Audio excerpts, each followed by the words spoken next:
My parents cut me from Thanksgiving. No warning, no hesitation. Just my mom's voice saying, "Your sister wants her boyfriend to make a good first impression, and having you there would make her look bad." I was standing in my garage, grease on my hands, cold air biting my neck when the line went silent. I didn't argue. I didn't beg. I just hung up and stared at the floor like it suddenly had answers. I thought that was the end of it. But the next morning, my family showed up at my door furious, and her boyfriend looked at me and said something that changed everything. I am Willow Carter, 29 years old, a mechanic who spends more time under car hoods than under warm lights or holiday tables.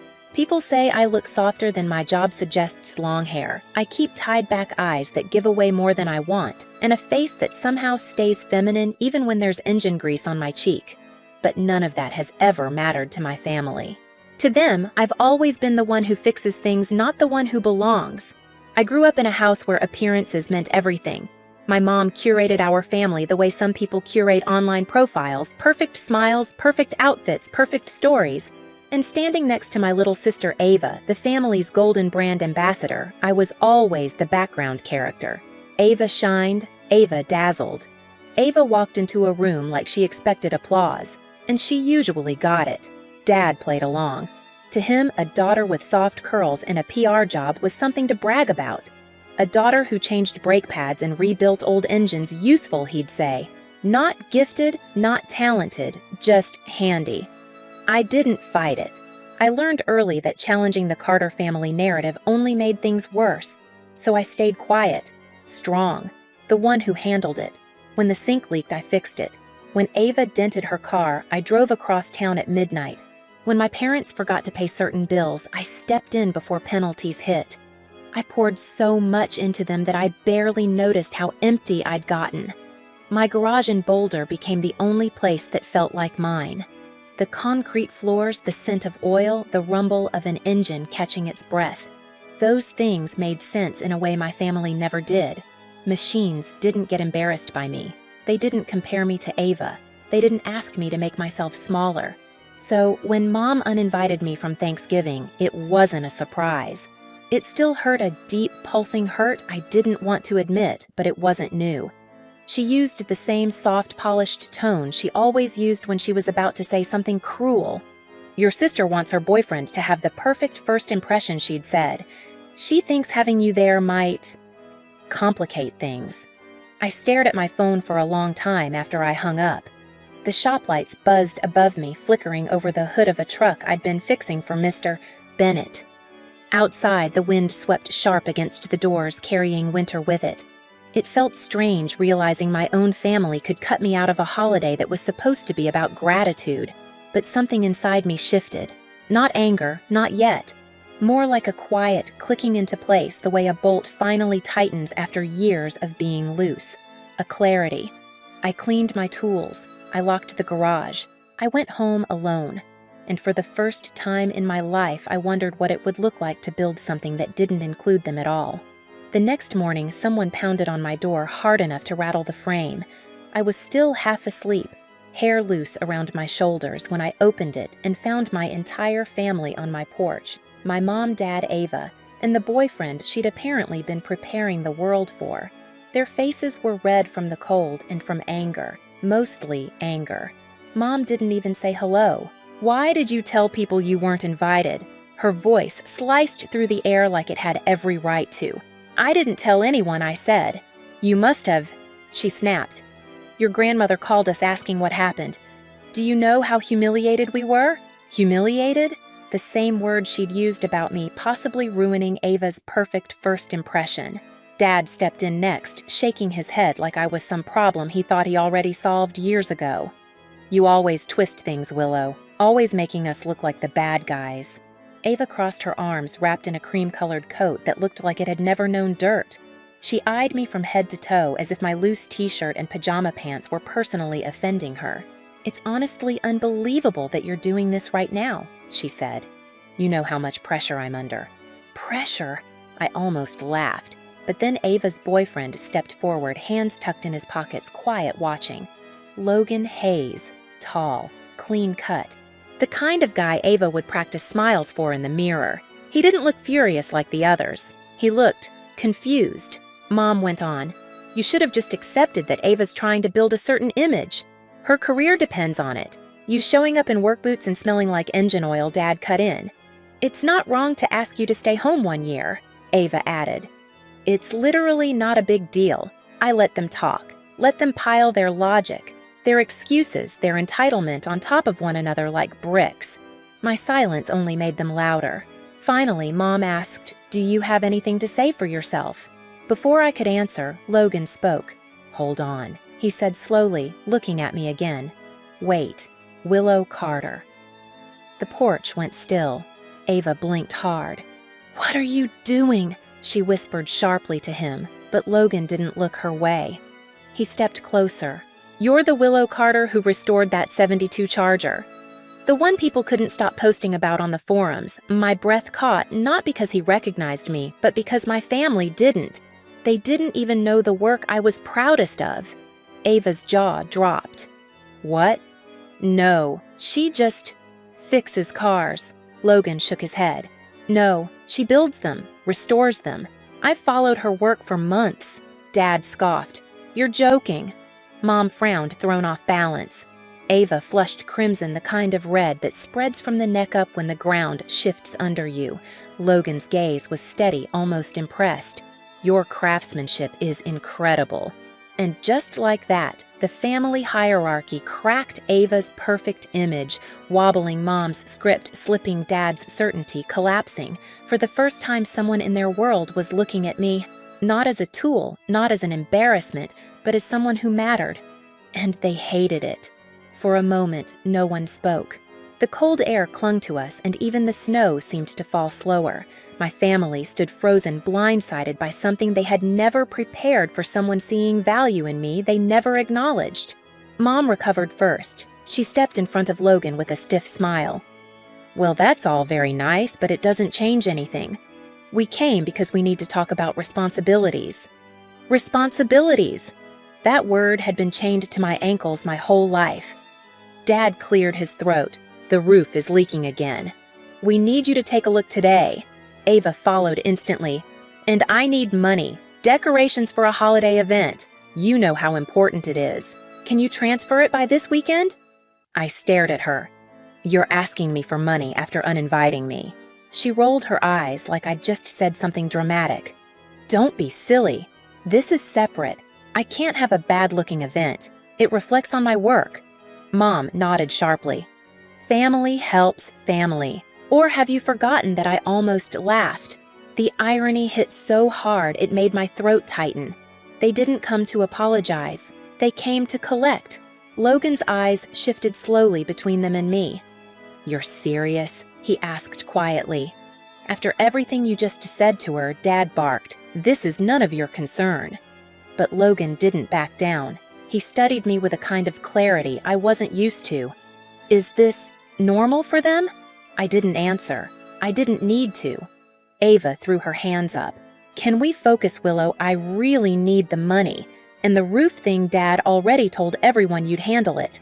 Don't make us look stupid." That word again. Image. Always image. Something inside me shifted, not a sharp break, but a slow, undeniable settling, like sand finally sinking to the bottom of the glass. "No," I said. It wasn't loud. It wasn't angry. It was steady, anchored, final. Mom blinked. "What did you say?" "I'm not fixing the roof," I repeated. "I'm not paying for decorations. I'm not covering bills. Not anymore." Silence cracked across the porch. Dad stepped forward. "After everything we've done for you," I cut him off. "Everything you've done." "You mean feeding me as a kid? That was parenting, not a loan." Ava scoffed. "You're being ridiculous. You always help."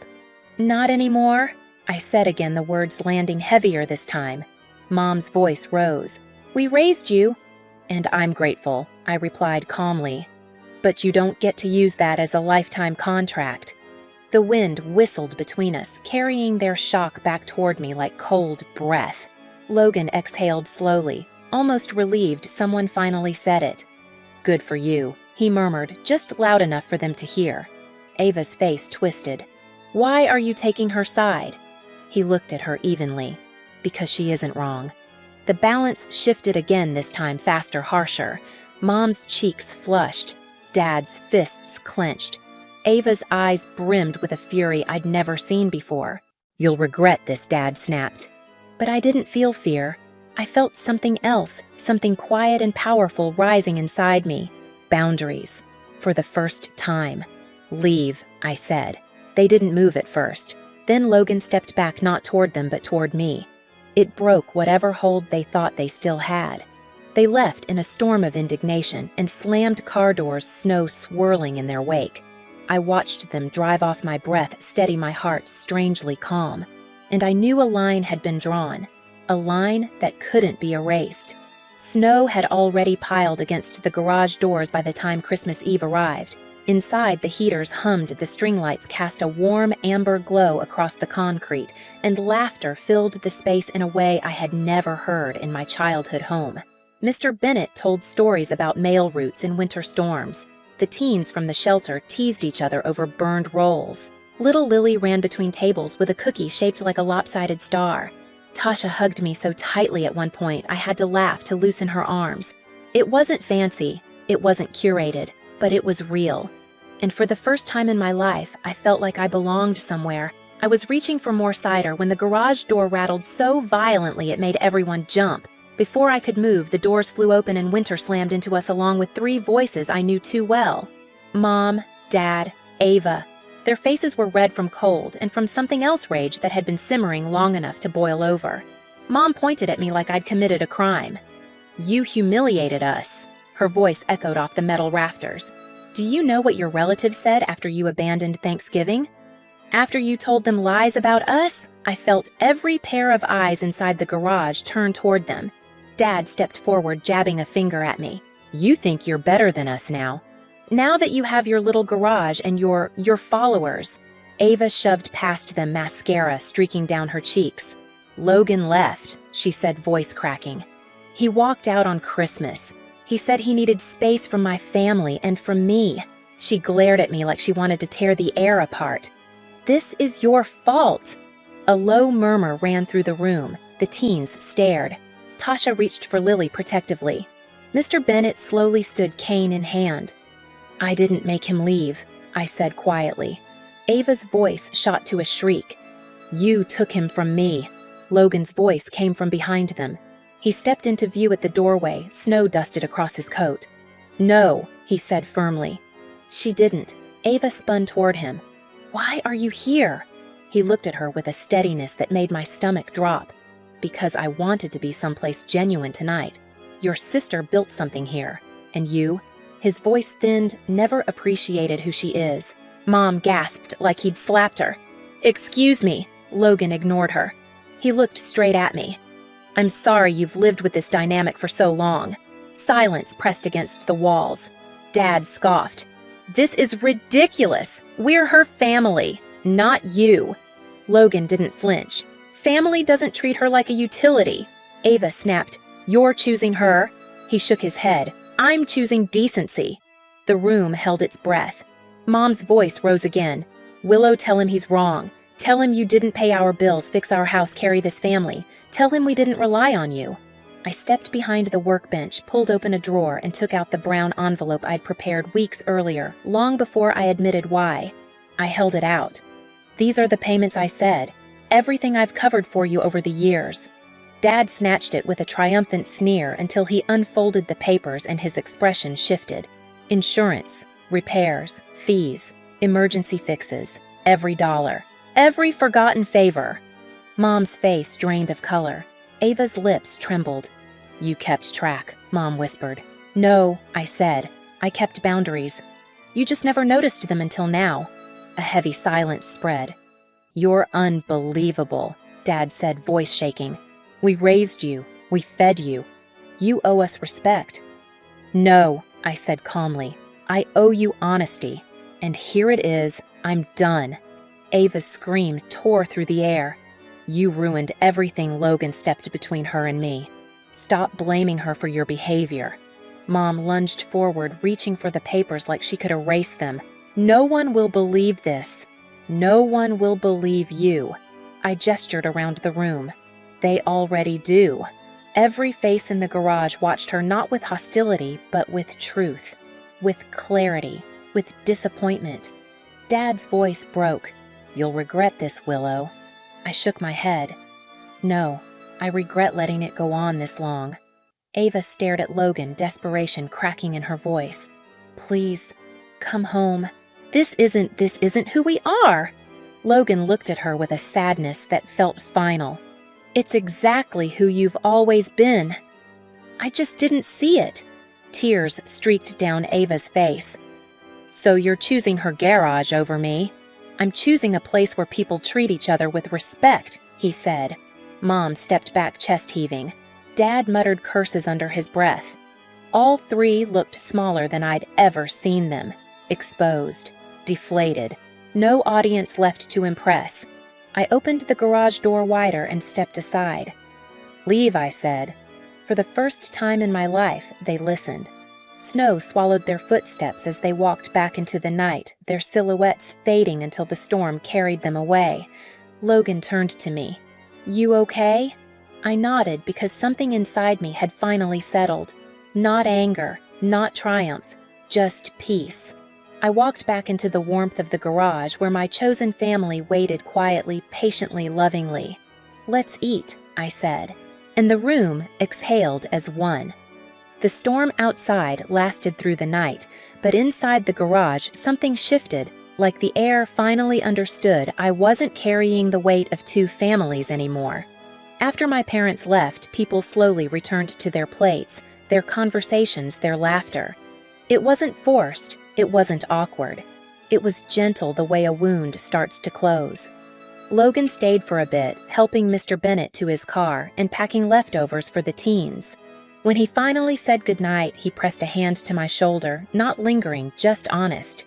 "You built something good here," he said. "Don't let anyone take it from you." In the days that followed, silence from my parents felt less like punishment and more like space. Space to breathe, space to grow, space to remember I didn't need their approval to exist. Work at the garage picked up. The teens came back for Saturday lessons. Tasha and Lily stopped by with a thank you card. Even the winter sun seemed a little less harsh through the windows. Christmas passed. January settled in. And for the first time in my life, I felt the calm of a future that belonged only to me. A year later, I stood outside my garage watching snow drift across the lot, the lights glowing warm behind me. My life wasn't perfect, but it was finally mine, steady, chosen, earned. I no longer chased a seat at a table that never wanted me. I built my own, and somehow it filled itself. If you've ever had to walk away to save yourself, you're not alone. Share your story below and hit subscribe for the next one.